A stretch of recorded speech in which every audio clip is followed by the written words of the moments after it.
Sinagoga Yogyakarta. Baiklah, pada hari ini saya akan mempresentasikan sebuah materi yang berjudul resepsi dan representasi studi hadis barat di Akademi Turki. Sebelum kita lari ke latar belakang dari latar belakang munculnya resepsi dan representasi studi hadis barat ini, terlebih dahulu saya akan membahas apa artian dari resepsi itu apa. Resepsi menurut para ahli adalah bagaimana seseorang menerima dan bereaksi terhadap sesuatu. Jadi dalam konteks hadis, bagaimana seseorang menerima dan bereaksi terhadap hadis dengan cara menerima, merespon, dan memanfaatkan atau menggunakannya di dalam kehidupan yang nyata. Artinya sebuah hadis itu direspon kemudian diaplikasikan oleh kita sendiri. Itu makna resepsi. Kemudian representasi ialah atau dapat diartikan sebuah konsep yang ada di pikiran kita dengan menggunakan bahasa, atau proses di mana sebuah objek ditangkap oleh indera seseorang, representasi. Atau orang yang cerdas, orang yang cakap untuk menyampaikan suatu keilmuan, itu representasi. Bagaimana seseorang menerima, bagaimana seseorang cerdas dalam mewakili sebuah keilmuan, itu representasi. Kemudian berkaitan dengan hadis, bagaimana sejauh mana seseorang memahami apa itu sebuah hadis. Latar belakang resepsi dan representasi studi hadis barat itu yang melatar belakanginya adalah banyak cendekiawan Turki setelah belajar di barat, mereka melihat kondisi di tanah air mereka itu jauh ketinggalan dari bangsa barat, baik dari segi pemikiran, baik dari segi keilmuan dalam memahami hadis tersebut. Yang kemudian cendekiawan Turki belajar studi hadis barat, mendapatkan cakrawala yang luas, pemikiran yang luas dalam mengkaji hadis dan menelaah hadis, sehingga di Akademi Turki perlu untuk belajar dan menerapkan cara keilmuan orang-orang barat. Yang terakhir melatar belakangi munculnya resepsi dan representasi studi hadis barat. Para kaum tradisional di Turki masih memaknakan hadis dengan pemikiran yang sempit. Mereka berpikir tidak perlu dikaji kembali atau diteliti lagi oleh hadis tersebut, karena menurut para kaum tradisional bahwa hadis itu adalah kebenaran yang mutlak, yang tidak perlu diragukan dan tidak perlu diteliti ulang kembali. Itulah yang melatar belakanginya sebuah resepsi dan representasi studi hadis barat di Akademi Turki. Kemudian para cendekiawan hadis dan orientalisme di Fakultas Teologi. Di sini subjudul dari materi yang saya sampaikan. Di sini para cendekiawannya adalah Zimril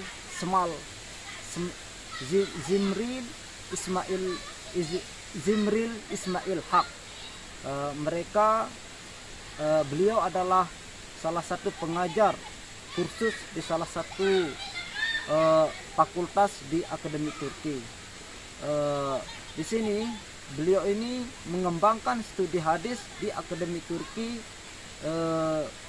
dengan keilmuan yang didapatkan di dunia barat, serta beliau ini memiliki banyak murid yang menjadi tokoh dalam pengembangan studi hadis barat, studi hadis di Akademi Turki. Selanjutnya karya dari Ismail Haq tadi yaitu pertama yaitu mengenai tarik al-hadis, kemudian mutalaah al-hadis, kemudian fikih, pembelajaran studi hadis. Itu salah satu karya-karya dari Ismail Haq yang termasuk cendekiawan dalam penggerak dalam meresepsi dan representasi studi hadis barat di Akademi Turki. Kemudian cendekiawan selanjutnya adalah Babanzadeh Ahmad Naim. Babanzadeh Ahmad Naim ini salah satu tokoh juga dalam penggerak dalam memulihkan atau mengembangkan studi hadis barat di Akademi Turki atau di fakultas-fakultas atau di kampus-kampus yang ada di Turki. Adapun karya dari cendekiawan Babanzadeh Ahmad Naim ini adalah Al-Taris Al-Asri dan Al-Hadis Al-Jami'ah Al-As-Sahih. Itu adalah karang-karangan beliau yang kemudian dibaca oleh para pelajar, kemudian dikembangkan, kemudian sehingga beliau menjadi sebuah penggerak untuk meresepsi sebuah hadis yang berkaitan dengan konteks zaman. Kemudian pada pembahasan selanjutnya, subjudul selanjutnya ialah Fakultas Teologi di Ankara. Setelah sekian lama ditutup karena kekurangan murid atau siswa, kemudian dibuka kembali pada tahun 1949. Termasuk salah satu figur penggerak dari Fakultas Teologi itu di antaranya adalah para cendekiawan yang telah saya sampaikan tadi. Kemudian fakultas Teologi di Ankara ini fokus pada studi hadis dan ditambahkan dengan tafsir dan fikih. Itu yang difokuskan di Fakultas Teologi di Ankara. Kemudian namun sebelum fakultas ini berkembang, sempat terjadi perdebatan yang serius atau pergolakan dengan dosen-dosen atau kaum tradisional yang masih mempertahankan ide pendapatnya tentang hadis. Kaum tradisional menganggap bahwa itu merupakan ajaran yang sesat, yang bertentangan dengan Islam. Itu menurut kaum tradisional ini bahwa pemikiran cendekiawan yang belajar di barat itu mereka menganggap pemikiran mereka itu mengenai studi hadis itu mereka itu sesat karena tidak sesuai dengan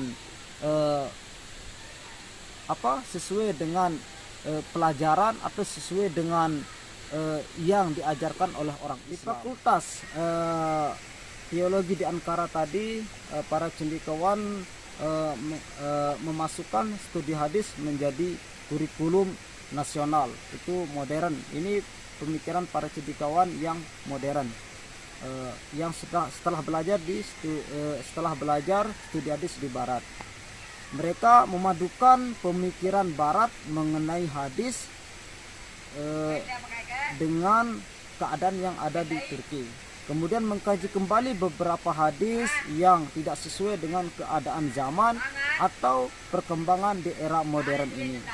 Kemudian para cendekiawan ini belajar menyuruh mahasiswanya belajar bahasa asing atau belajar bahasa barat. Yang kedua, yang terakhir, dengan perdebatan tersebut, yang terakhir mereka mengembangkan hadis secara luas. Kemudian para tradisional menganggap itu tidak perlu dikaji ulang.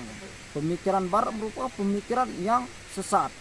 Tidak perlu belajar bahasa Arab, bahasa barat ini menurut para kaum tradisional. Bahwa hadis suatu kebenaran yang mutlak sesuai dengan perkembangan zaman. Itu menurut tradisional. Tetapi orang modern tidak mengatakan bahwa hadis itu apabila tidak ada yang tidak sesuai dengan konteks zaman maka perlu untuk dikaji ulang. Kemudian setelah berkembang studi hadis di Fakultas Teologi di Ankara tadi, mereka studi hadis barat di Akademi Turki banyak menyelesaikan tesis dalam mengkaji hadis, yakni sebanyak 67 tesis pada tahun 1970-an. Itu para mahasiswanya yang yang telah diberikan arahan oleh para cendekiawan tersebut. Kemudian pada tahun 1980-an sebanyak 304 dekade, sebanyak 304 yang membuat tesis mengenai studi hadis. Kemudian berikutnya dekade baru milenium ini sebanyak 505 studi hadis barat mengenai tesis. Kemudian selain itu juga banyak menerjemahkan bahasa barat ke bahasa Turki, menerjemahkan hadis ke bahasa barat itu setelah berkembang. Kemudian banyak karya-karya sehingga menjadi referensi untuk dunia Islam dalam mengkaji studi hadis. Setelah berkembang tadi, sekarang di Ankara banyak para ilmuwan, banyak para pemikir yang mengkaji tentang studi hadis tersebut, sehingga sekarang Turki menjadi berkembang yang sebagaimana yang kita lihat sekarang ini, karena mereka belajar dari orang-orang barat mengenai keilmuan, bukan penampilan, bukan gaya hidup, tetapi gaya dalam keilmuan. Yang terakhir adalah penutup dan kesimpulan, sekaligus kesimpulan pada video konten saya hari ini. Kesimpulannya ialah di era republik sekarang ini di Turki, mereka banyak membuat karya-karya barat diterjemahkan ke bahasa Turki. Itu kesimpulan dari resepsi dan representasi studi hadis barat di Akademi Turki. Kemudian sementara para intelektual era otonom dan republik menerima perlunya westernisasi dalam berbagai tingkatan. Kemudian para mahasiswa dituntut untuk diharuskan atau diwajibkan belajar ke dunia barat mengkaji hadis. Itu saja, sekian dari saya, kurang dan lebihnya mohon maaf atas apa yang saya